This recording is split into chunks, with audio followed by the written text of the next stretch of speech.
Alright, ayan guys, no? So, welcome po ulit sa ating vlog for today. And for today's vlog po guys, no, mag-unbox naman po tayo ngayon ng mechanical keyboard. Ayan. Ayan, so mechanical keyboard. Ayan, okay. So, itong mechanical keyboard po na ito is galing pa rin kay Mechanic. Ayan. Ang galing! Ang galing! Tama na po yung pronunciation natin ngayon. Tama po yung pagsabi natin ngayon ng pangalan, no? Last time kasi dun sa laptop, no? Mechanic tayo ng Mechanic. Mechanic pala. Ayan. So, itong Mechanic po na K500B 94W po na anong tawag dun? Mechanical na keyboard. Ayan. So, tara, buksan natin. Alright, ayan. So, sa ngayon guys, buksan lang po natin itong item, no? Ayan. Labas natin yung item, then tapos saka natin tignan kung ano yung mga features niya. Okay, so itong keyboard na to, ganito lang po siya kaliit. Ayan. And then, of course, meron po siyang manual. Ito. Manual, and meron po siyang Type-C cord. Ayan. And of course meron po siyang puller po ng buttons, and of course yung keycaps. Ayan, so yung switch saka keycaps, puller meron, and then of course meron din po siyang dalawa pang kasali na button. Ayan, so itong button na po, itong switch po na to are brown. Ayan. So, pwede po siyang palitan into other key colors. Ayan. So, meron din po kasi siyang iba't ibang types ng, iba't ibang colors ng, ayan, merong according to, ano po yun, according to ingay. Ayan. So, ayan. So, ayan po siya. Ito po siya. And of course, sa likod niya is ganyan. So, meron siyang dalawang kick. Ayan.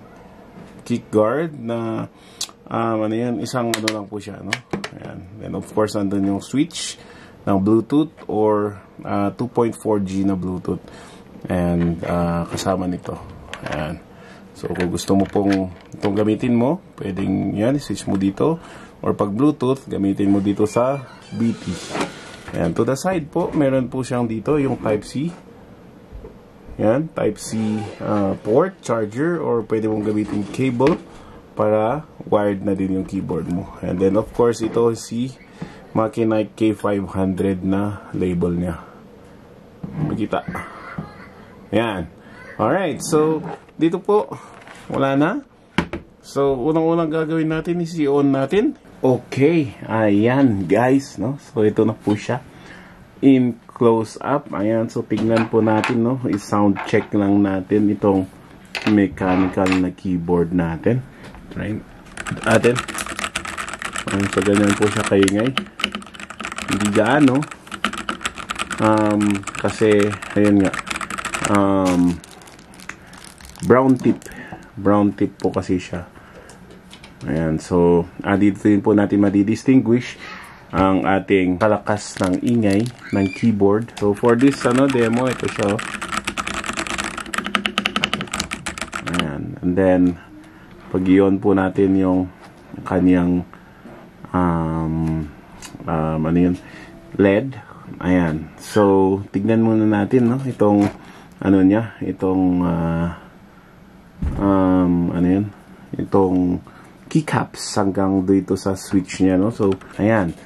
So, example po guys, no? Itanggalin natin itong H. So, kung titingnan natin ito, yung una, yung free niya na it comes with it. So, gagawin lang natin, no? Ipupush lang natin siya here. Ayan. And then, mag-i-snap po yan. Tutunog, no? And then, hilain lang po natin siya. Ayan. So, yan po siya, no? So, yan yung ating, keycaps. So, PVT double shoot na din po siya. Okay, and of course, tanggalin din natin yung ito, yung kanyang switch.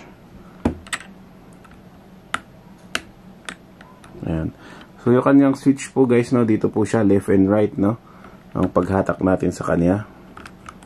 So, i-shoot lang po natin din, and then, hilahin lang siya. Ayan. Okay. So, ayan po siya.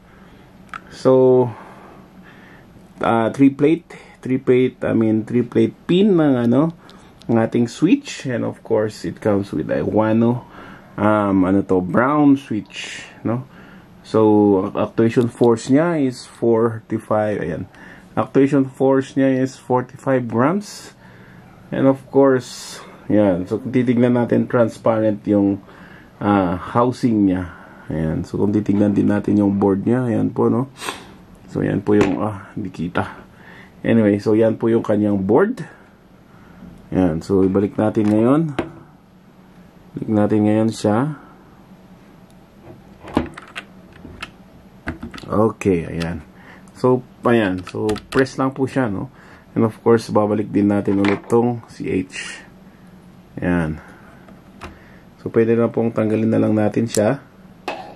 And then, i-push naman na natin siya.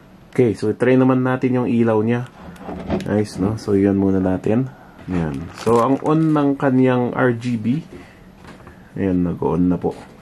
Yan. Try nating bawasan yung ilaw. Ayan, para makita yung... Ayan. Okay. Okay, so yan yung on niya. Of course, tignan natin kung ilan yung... ang on and off po ng kanyang LED is dito, function. And then yung print screen. Yan. So yan. So wala na po siya. Yan. So kung gusto niyo mga yun ulit, function, print screen. Ayan. Okay. So bilangin po natin kung ilang modes ang ano niya, ang ilaw niya. No? Ayan. So para palitan po yung mode din ng ilaw ni ano yan, mechanic, gagawin lang natin po is function M na N pala, N, November. Ayan, so function N. Ayan, so yan yung isa. Okay. 1 2. Ayan.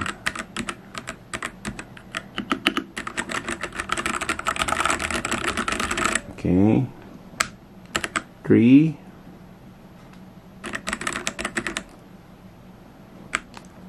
4 5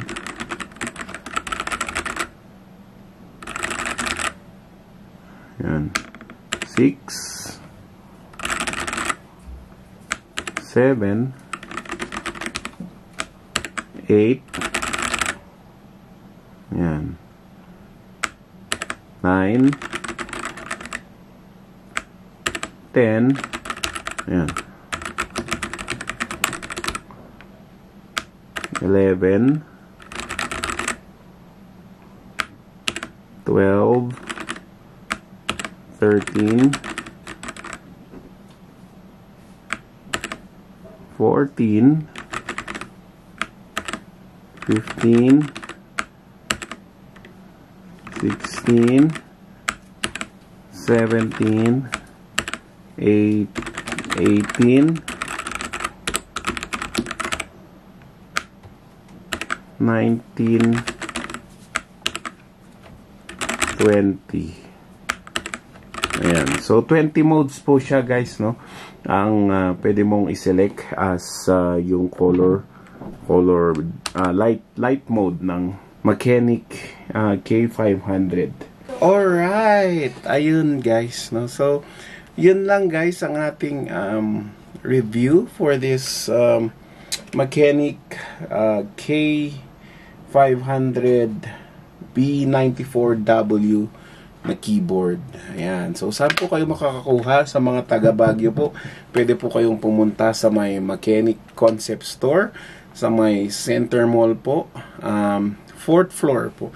Tabi lang ng escalator, no? Pagkataas mo ng pagkataas mo ng 4th floor, kanan agad pagkaakyat mo ng escalator. So yun yung guys ang ating unboxing and review for sa ating mechanic na K500 B94W po na keyboard, mechanical keyboard. Yan. So thank you very much guys, no, and please don't forget to like and subscribe po sa ating YouTube channel or sa ating Facebook page. Please like also and follow sa ating Facebook page. So thank you very much guys, no, and ciao.